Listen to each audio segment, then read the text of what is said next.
참이다. 이건 지금 실제로는 있죠. 근데 기무가설이 없다 하니까 거짓이죠. 그죠? 거짓을 참으로 받아들였으니까 이종오류가 되죠. 그런 식으로 만약에 이게 외계인이 없다라는 사실을 가지고 없는 건 있다라고 하면 일종 오류가 되는 거죠. 그런 식으로 이제 그 일종, 이종 오류를 나눠서 볼 수 있어요. 그래서 이러한 것들이 이제 일종 오류다, 이종 오류다라는 것은 그 가설 검증의 채택과 기각 과정에서 이제 받아들여지는 과정에서 생기는 오류다. 근데 이제 우리 통계학 쪽에서는 지금 없지만 3종 오류라는 것이 있어요. 이게 정책학 쪽에서 이제 많이 얘기를 하는데 3종 오류라는 것은 애당초 잘못된 문제를 가지고 잘못된 결론을 내리는 게 그게 3종 오류라. 문제 자체가 형성되지도 않고 잘못된 문제인데 그걸 굳이 검증하겠다고 해갖고 잘못된 결론을 또 출시키는 거. 그게 3종 오류. 그러니까 정책가들이 쓸데없는 일을 하는 게 바로 3종 오류다라는 거죠. 자, 그렇게 이제 추론 통계에서 오류까지 받고 마지막 이제 통계 분석 방법에 대해서. 자, 이거는 통계 분석 방법은 아까 그 핸드폰, 휴대폰, 셀룰라 폰이라고 합시다. 이 셀룰라 폰의 디자인 만족도를 가지고 이제 쭉 설명을 해보죠. 자, 빈도 분석이라고 하면 첫 번째 빈도 분석, 프리퀀시 어널리시스라고 하는데 실제로 조사해 봤더니 사람들이 어떤 분포를 가지고 있더라. 예컨대 K1부터 시작해서 K5까지 모델들이 있어요. 이 모델들이 있으면 K1을 좋아하는 사람, K2를 좋아하는 사람 이렇게 구성이 되더라. 이게 빈도죠. K1을 좋아하는 사람 뭐 30명, K2를 좋아하는 사람 50명, K3 20명 이런 식으로 이제 조사하는 거예요. 25명, 60명 이런 식으로. 각각의 변수들, 각각의 그 항목들이 얼마만큼 분포하고 있느냐 하는 것들을 조사하는 게 빈도 분석. 자, 여기에서 빈도 분석에서 이제 나오는 자료들은 뭐냐? 빈도수죠, 그죠? 그 항목에 응답한 빈도수가 나오고, 여기에 또 백분율이 나와요. 전체 185명 중에서 30명이다. 그럼 이제 퍼센트가 나오죠, 그죠? 몇 퍼센트다. 근데 요거는 몇 퍼센트다. 이런 식으로 이제 퍼센트가 나와요. 그러니까 백분율을 나오고 또 누적 백분율이라고 있어요. 누적 백분율은 자, 요거 했더니 예컨대 뭐 한 15%였다. 이게 20%였다. 이렇게 한다면 이게 이제 백분율이죠, 그죠? 누적 백분율은 15.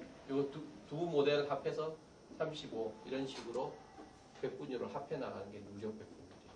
이런 자료들이 이제 빈도 분석에서 나와요. 그래서 이런 것들을 통해서 이제 도수 분표, 이와 같이 분포가 어떻게 되어 있느냐, 또 집중은 어디에 얼마만큼 집중되어 있느냐 알 수 있죠, 그죠? 집중치.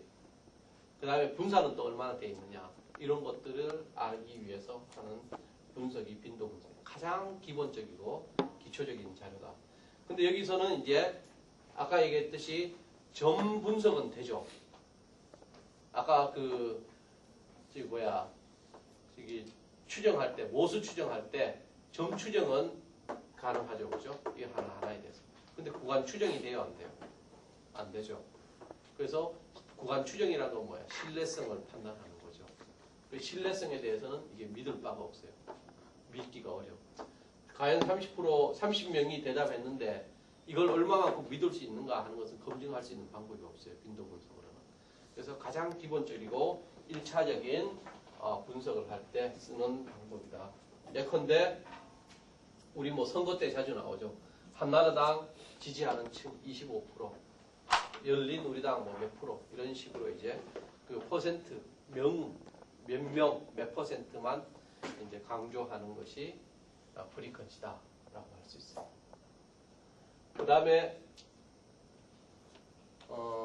그리고 아까 두 번째가 이제 빈도 분석하고 교차 분석이라는 거죠.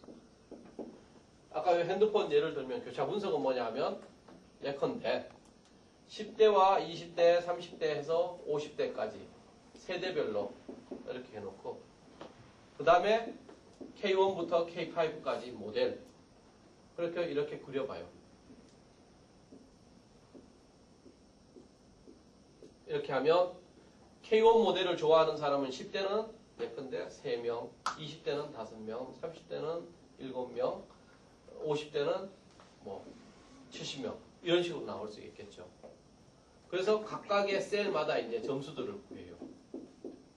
그래서 그 밑에 이제 퍼센트가 나와. 몇 퍼센트지. 이건 전체 행으로 몇 퍼센트, 또 종으로 몇 퍼센트 이게 나오죠. 50대가 전체 뭐 90명 중에서 70명이니까 굉장히 높은 비율. 그 10대는 100명 중에서 3명이니까 굉장히 K1을 싫어합니다. 그 세대별로. 이건 뭐냐 하면 각각의 집단들이죠. 그죠? 집단과 집단 간의 관계를 보는 게 크로스탭이라고 해서 교차 분석. 이거 설문조사에서 굉장히 많이 쓰죠. 그죠? 10대는 한나라당, 열린우리당 좋아하고 50대는 한나라당 좋아한다. 이건 대표적인 이 크로스탭이죠. 집단의 성격에 따라서. 그래서 집단 간의 차이를 보는 거예요. 집단별로 어떠한 선호도, 태도의 차이가 나타나는가 하는 걸 볼 때. 그 대신에 집단 간에는 배타성이 있어야 돼요. 10대는 10대여야 돼요. 20대는 20대. 이게 중복되면 안 되죠. 남녀로 구별된다거나 뭐 학력 수준이나 이런 식의 분명하게 배타적인 성향을 갖는 집단을 구별해 놓고 그 집단의 차이를 보는 것이 교차 분석, 크로스탭이라고 해서 카이스퀘어 분석이다라고 하게 돼요. 그래서 여기서는 이제 아까 빈도 분석에서는 이러한 것들이 나오는 걸로 끝났지만 여기서는 이제 여러 가지 값들이 나옵니다. 카이스퀘어 값이 얼마냐, 이것들이 얼마만큼 신뢰할 수 있느냐 하는 것들, 그 다음에 F 값도 나와요. 신뢰 구간을 추정. 그래서 신뢰성도 검증할 수 있고, 그 다음에 아까 얘기했듯이 점 추정도 할 수 있는, 신뢰 구간 추정과 점 추정을 동시에 할 수 있는 그런 어떤 특징이 있다라고 할 수가 있죠. 그 대신에 이러한 것들이 서로 어떤 영향을 미치는가 하는 것에 대해서는 알 수가 없죠. 그죠? 이러한 변수들이 인과관계가 있느냐 없느냐는 알 수가 없어요. 단순하게 지금 집단 간에 어떤 차이를 보이느냐만 우리가 판단할 수 있을 뿐이다라는 거죠. 그래서 이런 것들도 이제 다른 분석과 함께 같이 병행하면서 집단 간의 성격을 미리 밝혀주고, 그 다음에 이런 집단의 성격이 있었음에도 불구하고 어떤 관계를 형성한다라는 것은 또 다른 분석을 통해서 이루어져요. 그게 이제 대표적으로 회귀 분석이라고.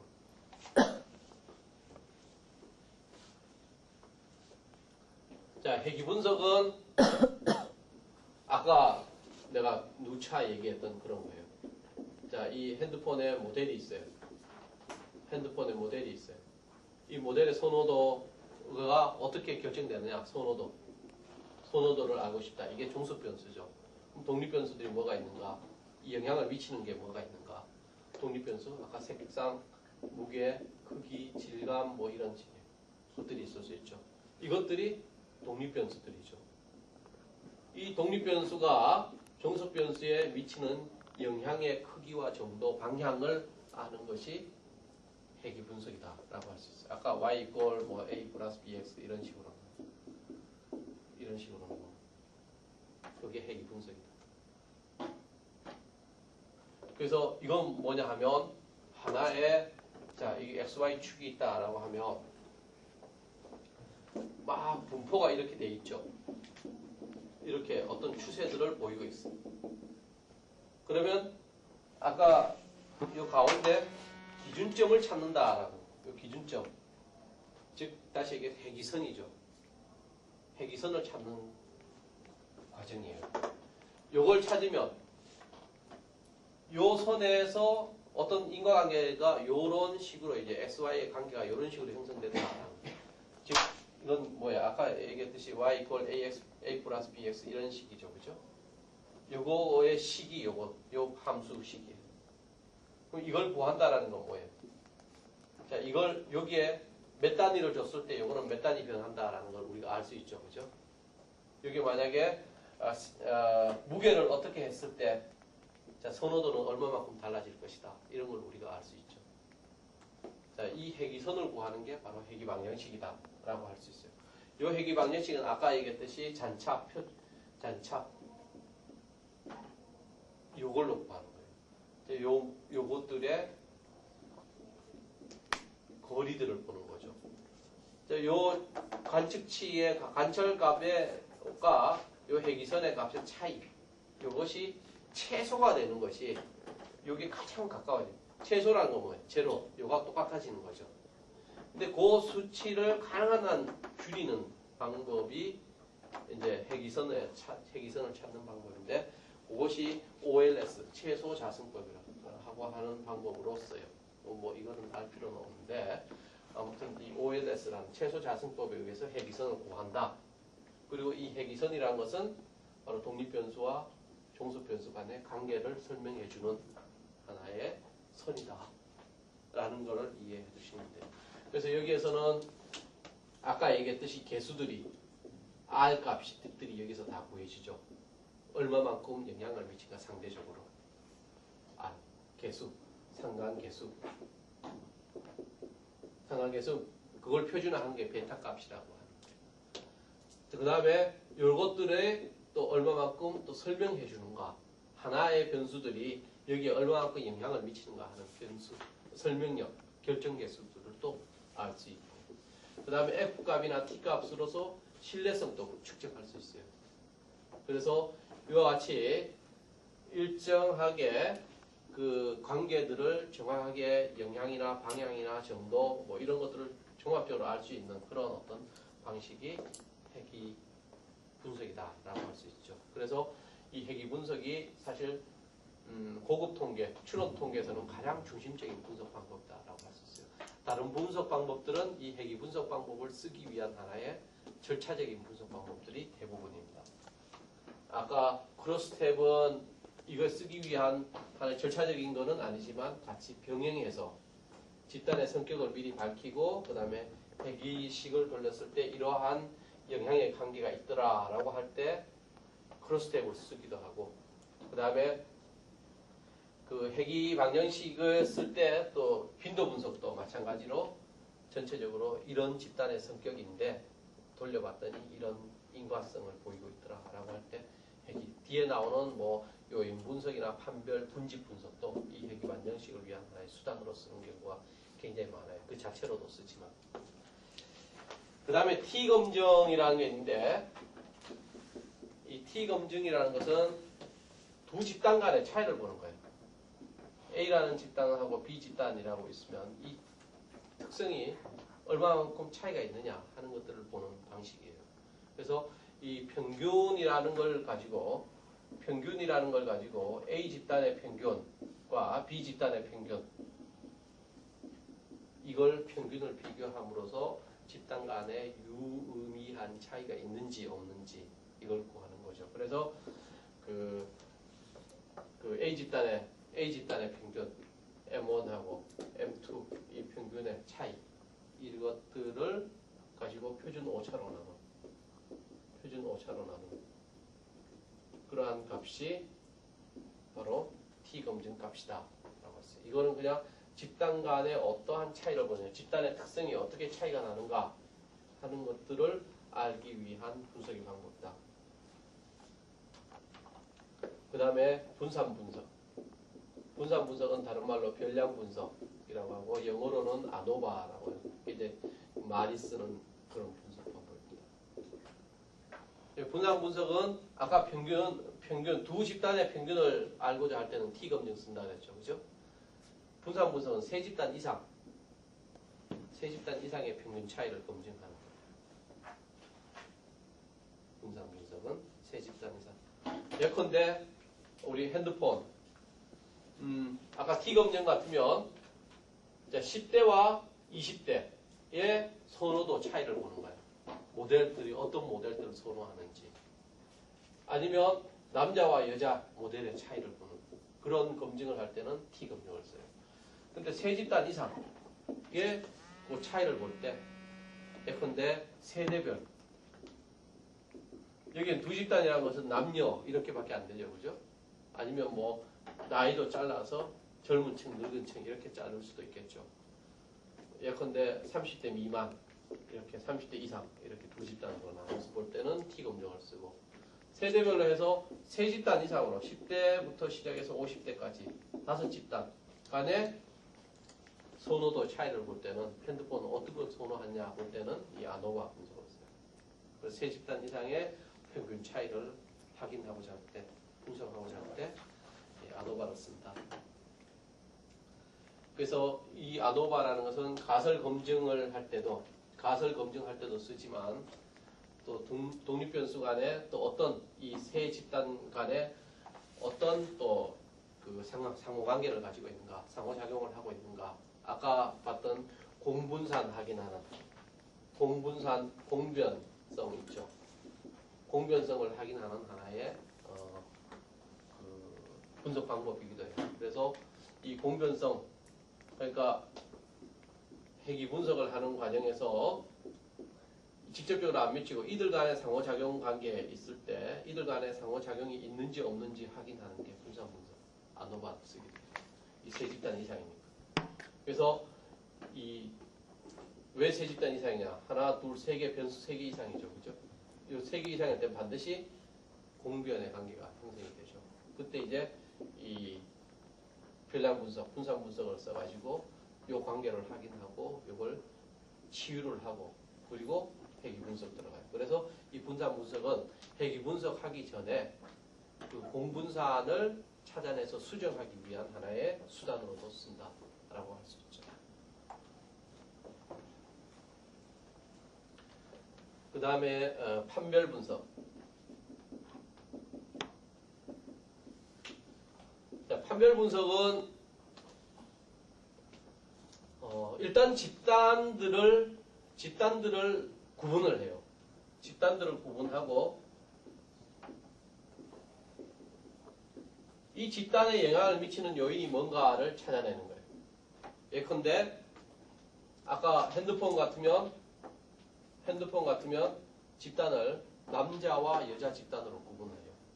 그리고 여자 집단에서는 어떤 요인들이 핸드폰의 모델의 만족도, 그 핸드폰 모델을 선호하는가. 그 다음에 남자 집단에서는 어떤 요인들이 더 크게 영향을 미치는가 하는 것들을 따로 분리해서 보는 거죠. 그래서 판별이라는 것은 집단을 구분하고 거기에서 이제 여러 요인들 중에서 어떤 요인들이 작용하는가 하는 것을 찾아낼 때 판별 분석을 써요. 이런 거 자주 쓰이는 게 이제 그 기업들 같은 경우에 부실기업하고 우량기업 나눠놓고 재무제표들을 쭉 보는 거죠. 그래서 재무제표로서 할 수 있는 그 재무 비율이 막 여러 가지가 있겠죠. 그죠? 뭐 한 20, 30가지 이렇게 나열해놓고 그 중에서 부실기업은 어떤 요인들이, 어떤 재무 비율들이 거기에 크게 영향을 미치고 우량기업들은 또 어떤 요인들이, 예컨대 재무의 건전성 중에서 총자산 중에서 유동자산이 있다. 이런 것들은 뭐 부실기업에 이게 크면 클수록 부실기업화, 작으면 작을수록 부실기업화 할 수 있다. 뭐 이런 식의 그 요인들을 쭉 찾아내는 거예요. 그와 같은 것들이 판별 분석, 디스크리미넌트 어널리시스. 그 다음에 요인 분석이라는 것은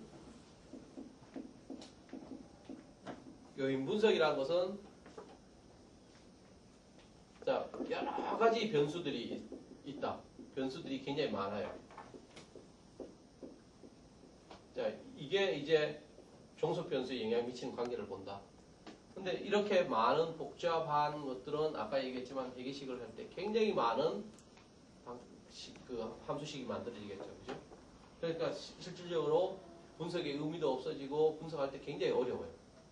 그럴 경우에 이 몇 개의 그 팩터로 나눠주는 거예요. 이게 유사한 성격끼리 묶어주는 이게 그 통계학적 원리에 가면 왜 우리 원심 분력기 같은 거 있죠. 이거 막 돌리면 막 흩어져 갖고 모이잖아, 그죠? 그런 식으로 이게 로테이션 해갖고 막 돌리는 작업을 해요. 그대로 그 모양 그대로. 그렇게 하다 보면 유사한 성격의 변수들끼리 묶여요. 그러면 이걸 하나의 변수로 취급하는 거죠. 묶음들을. 그래서 변수의 수를 줄일 때 이 요인 분석을 쓰고, 또 경우에 따라서는 이 종속 변수에 영향을 미친 게 뭔가라는 것들이 전체 지금 아무것도 모르는데 모든 변수들을 집어넣고 돌려요. 그래갖고 돌리면 관계없는 것들이 나와. 그런 것들을 이제 탈락시킬 때 그때 이제 요인 분석들을 쓰죠. 그래서 요인 분석은 불필요한 변수를 제거하거나 그 다음에 많은 변수들을 묶어서 변수들을 단순화할 때 이 요인 분석을 쓴다라고 할 수 있죠. 그래서 변수들 간의 상호 의존도, 의존성, 공통성 이런 걸로 묶어주는 작업이다. 자, 드디어 마지막이네. 군집 분석.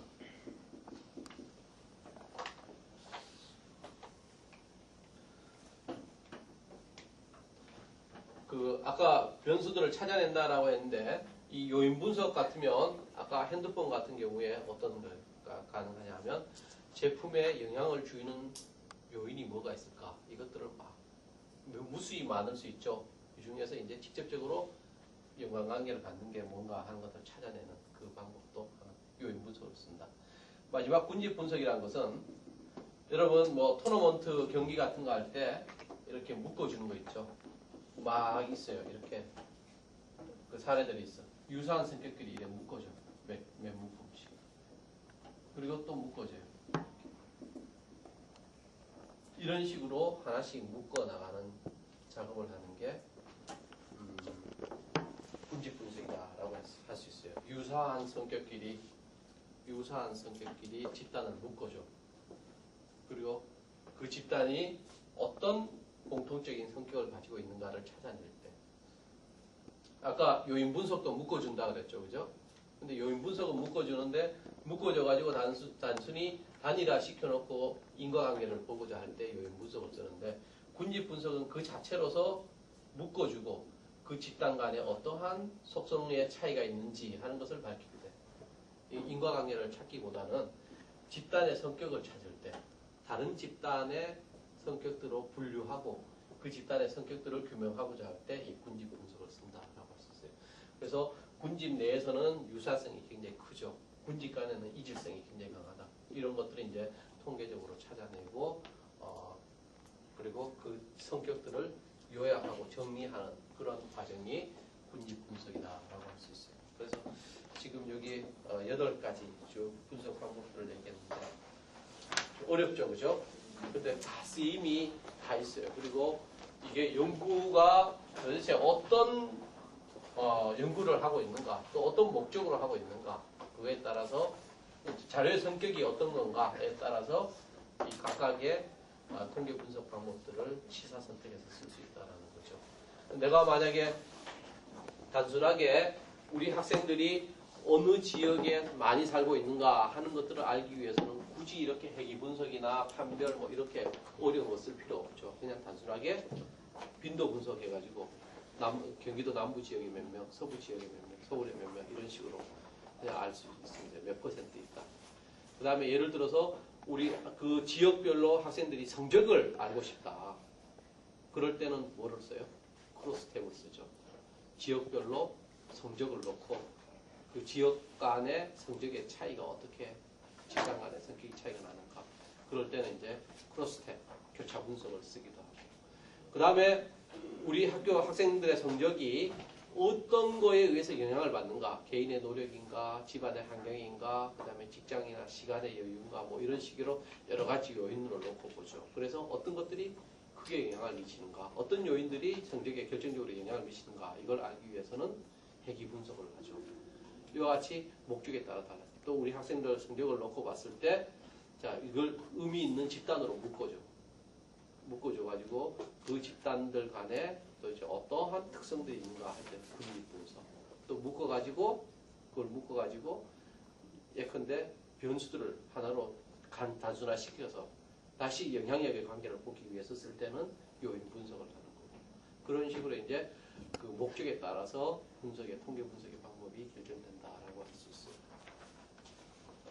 자, 오늘 여기까지 하는데 그 뒷부분에 이제 12, 13, 14차시는 사실 여러분들이 혼자 해도 별로 어려움이 없는 내용들이에요. 질적, 그다음에 질적 연구 분석. 지금까지 이게 통계 분석이나 지금까지 쭉 나온 거는 양적 분석이다라고 할 수 있죠. 양적 분석이라는 것은 수량화해서 계산을, 통계 분석을 할 수 있는 그런 분석 방법. 우리 앞에서 얘기했던 그 실험 설계부터 시작해서 이까지는 양적 분석이다라고 할 수 있어요. 그 다음에 그 대되는 게 질적 분석 방법이죠. 지난 시간에 왜 객관주의적인 접근 방법, 그 다음에 주관주의적 접근 방법 나눴죠, 그죠? 그 양적 접근 방법이란 것은 객관주의적인 접근이에요. 그러니까 그거는 존재론적으로 보면 실제론에 근거해서 하는 거죠. 객관적이고 명확한 수치화할 수 있는, 그리고 이미 인과관계가 어느 정도 결정되어 있는 그런 어떤 실증주의적인 접근 방법이 이 양적 접근 방법이다라고 할 수 있는데, 질적 접근 방법이란 것은 주관주의적인, 상대적인, 그 다음에 명목론에 근거한 접근 방법입니다. 그래서 거기에서는 이런 객관적인 누가 봐도 똑같은 결과가 나오는 게 아니라 개인의 해석에 따라서 다른 그런 어떤 결과들을 도출할 수 있는 것이 질적 분석 방법이에요. 그런 어떤 개인의 어떤 가치나 상대성, 주관성 이런 것들을 인정하는 게 이제 질적 접근 방법인데, 거기에는 이제 질적 분석 방법, 욕구 조사라든지 평가 조사, 뭐 그다음에 내용 조사, 내용 분석. 근데 내용 분석은 사실 내용 분석의 일부는 양적 접근 방법으로 나가기도 해요. 내용들을 찾아서 계량화하는 경우 있죠. 그런 경우에는 이제 양적 접근 방법이 되고요. 그 내용 접근 방법은 질적인 식으로 나갈 수도 있고 양적인 방식으로 나갈 수도 있어요. 그리고 가장 전형적인 질적인 접근 방법은 역시 사례 분석, 단일 사례 분석이다라고 할 수 있죠. 사례 분석에 하나의 사례만 가지고 거기에 심층적으로 들어가서 분석해야 되는 그런 단일 사례 분석이 질적 분석 방법의 대표적인 거다. 그래서 그 부분들은 여러분들이 각자가 공부하시고 오늘 3일에 걸쳐서 특강했는데 좀 이해가 됐으면 합니다. 질문 있어요? 너무 또 바쁘게 해갖고 또 아직 이해가 충분히 안 되나? 좀 도움이 됐어요? 네. 네, 수고 많으셨고 방학 잘 보내시기 바랍니다. 오늘 감사합니다.